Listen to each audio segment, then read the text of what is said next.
Hi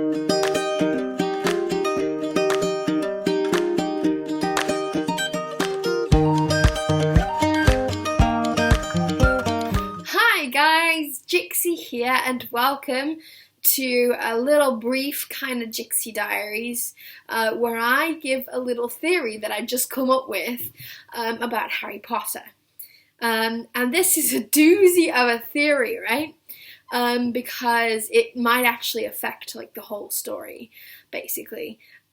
So my theory is that Fudge was during the Order of the Phoenix, Fudge was under the Imperius curse. And I'll tell you why I think so. So in Prisoner of Azkaban, in the book, of course, because, you know, yeah, that's what I like to talk about. I don't really watch the movies, I read the books all the time.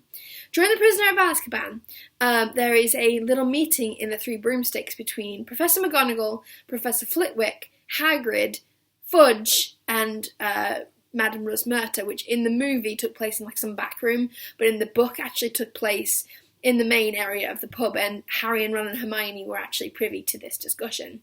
And Fudge, while talking about Black, Sirius Black, my beautiful father, he said, you know, he obviously believes that Sirius was the servant of Lord Voldemort. And, you know, he believes that Peter, the roles were reversed, that Peter was, you know, that kind of was, you know, he died, and Sirius was the you know, the sort of spy and the double agent and the traitor, when obviously it was the exact opposite. But Fudge says a line, which I think really kind of is a key to the whole thing, basically. And Fudge says, and I quote, "I must say, you know who, alone and friendless, is one thing, but give him back his most devoted servant, and I shudder to think how fast he'll rise again." Or something to that effect, actually, because I can't remember the exact wording, but basically that was the phrase that he said. Meaning, you know, and I always sort of thought, well, okay, listening to that again, and it only just really actually occurred to me the other day that this was, you know, and I was like, oh, but hang on, that's really weird, because the next year in Goblet, he was like, no, Voldemort is not back, you're wrong, Dumbledore, you're just trying to destabilize the Ministry, you're completely wrong. And I was like, hang on a second, if Fudge thought literally a year before that Voldemort was still alive, and that he was capable of rising again, and that Sirius was capable of helping him, then why suddenly this huge of an opinion that no, he can't be back, he's dead, and you know, because they never captured Sirius, as you know, and Fudge still believed that Sirius was innocent, was the servant of Voldemort, and that he wasn't innocent. So why did Fudge Fudge so opposed to Dumbledore that he was like, no, he's not back, and then sent Umbridge in the next year? Why was he, when he'd literally thought the year before that was a possible thing that could happen? Why such a U-turn? Because, you know, he did think it was possible for Voldemort to come back, literally the year before, and this happens, I can't remember what chapter it is. I think it's the chapter about the firebolt, I think, but I may be wrong. I think it's the firebolt, but it could, no, it might be the chapter before. Anyway, it doesn't matter. Well, it does matter. You need to find it, but it takes place at Christmas. All right. I was completely lost my train of thought, but okay. So how can there be such a U-turn between Voldemort might possibly come back, you know, if he has his most devoted servant, to Voldemort can't possibly be back, even with his most devoted servant, it's not possible. This is what I think happened, right? Fudge believed the earlier statement. He believed that Voldemort could possibly come back. But when I looked into the goings-on and the timeline of events at the end of Goblet of Fire and the graveyard situation, this is what I think happened. So Harry escaped, as you know, and went to Dumbledore. And then there's like this whole timeline of events. Harry was taken to Moody's office by Crouch Jr. They had this whole conversation. Then Dumbledore came into the room and Crouch Jr. was fed Veritaserum and he was questioned. Then Harry was taken to Dumbledore's office when he then had to go through the whole events of the night again with Sirius there and Dumbledore there.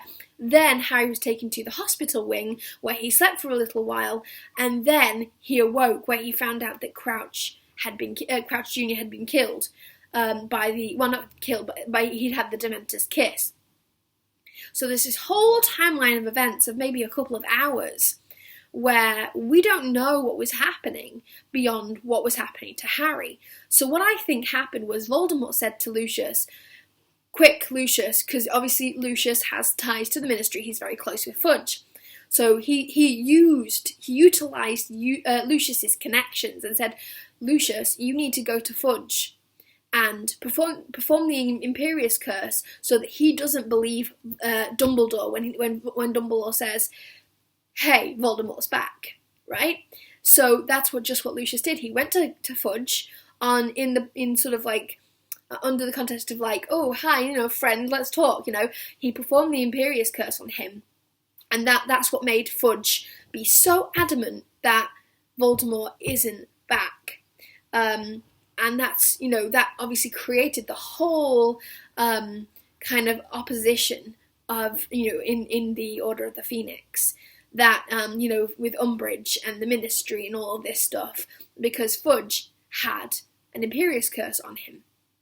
Because Voldemort and Lucius deliberately did that, because Lucius was controlling Fudge. And that's what I believe happened, that Fudge was under the Imperius curse, because otherwise it's not possible. It's not possible for Fudge to have such a U-turn of an opinion that Voldemort could possibly come back if his supporter helped him to. Voldemort couldn't possibly come back. His supporter couldn't have helped him. It's not possible. And, I know what Dumbledore says about him being blinded by, the office he holds, but I don't think that pre-Goblet that Fudge was ever really quite that bad. He was never quite that power crazy. So I definitely believe something pretty drastic happened to Fudge's sort of personality, and that's what I believe happened. That Fudge was Imperius. Anyway, that's all I'm going to tell you about that. That's all I know. And if I think of any more theories, I will let you know. What you tell me what you think in the comment. Well, you can't comment because it's because it probably will end up being for kids. But yeah, you can tweet me.